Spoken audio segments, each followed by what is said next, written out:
6 ତାରିଖ ମଙ୍ଗଳବାର କୋଉ ସାଧାରଣ ମଙ୍ଗଳବାର ନୁହେଁ, ବର୍ଷର ପ୍ରଥମ ମଙ୍ଗଳବାର। ଯଦି ଆପଣ ଏହି ଦିନ ବଜରଙ୍ଗବାଲିଙ୍କର ଏହି ମନ୍ତ୍ରକୁ ଗୋଟେ ଥର ଶୁଣି ନେଉଛନ୍ତି କି ଉଚ୍ଚାରଣ କରି ନେଉଛନ୍ତି, ଆପଣଙ୍କ ଜିନ୍ଦଗି ବଦଳିଯିବ। ଅଜସ୍ର ମହାଶକ୍ତି ଆପଣଙ୍କ ଉପରେ ବର୍ଷା ହେବ ଆଉ ଆପଣଙ୍କର এই 2026 ବହୁତ ଭଲରେ କଟିଯିବ।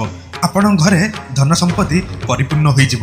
ଯେବେ ବି ବଜରଙ୍ଗବାଲି କାହାକୁ ଆଶୀର୍ବାଦ କରିବାକୁ ଆସନ୍ତି, ସେବେ ଆପଣଙ୍କ ହାତ ଭରିକିରି ହିଁ ଯାଆନ୍ତି। ଶେଷ ପର୍ଯ୍ୟନ୍ତ ଭିଡ଼ିଓକୁ ଦେଖନ୍ତୁ, କମେଣ୍ଟରେ ଜୟ ବଜରଙ୍ଗବାଲି ଲେଖି ଫଲୋ କରିଦିଅନ୍ତୁ। ଏହି ପାୱାରଫୁଲ ମନ୍ତ୍ରକୁ 7 ଥର ଶୁଣନ୍ତୁ ଆଉ ଚମତ୍କାର ଦେଖନ୍ତୁ। ଠାକୁରଙ୍କ ଉପରେ ଭକ୍ତି ଆଉ ବିଶ୍ୱାସ ରଖି ଏହି କାମ ଜରୁର କରିବେ। ନିଶ୍ଚିତ ଭାବରେ ଆପଣଙ୍କ ମନସ୍କାମନା ପୂର୍ଣ୍ଣ ହେବ।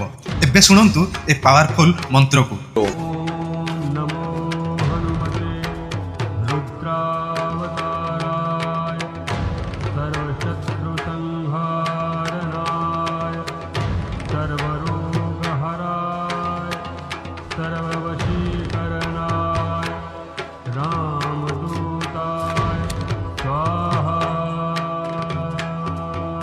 ବଜରଙ୍ଗବାଲିଙ୍କୁ ଟିକେ ବି ଯଦି ଭରସା ବିଶ୍ୱାସ କରୁଥିବେ, କମେଣ୍ଟରେ ଜୟ ବଜରଙ୍ଗବାଲି ଲେଖି ସମସ୍ତଙ୍କୁ ସେୟାର କରନ୍ତୁ। ହନୁମାନଙ୍କ ଏ ମହିମା ସମସ୍ତଙ୍କ ପାଖରେ ପହଞ୍ଚିବା ନିହାତି ଆବଶ୍ୟକ।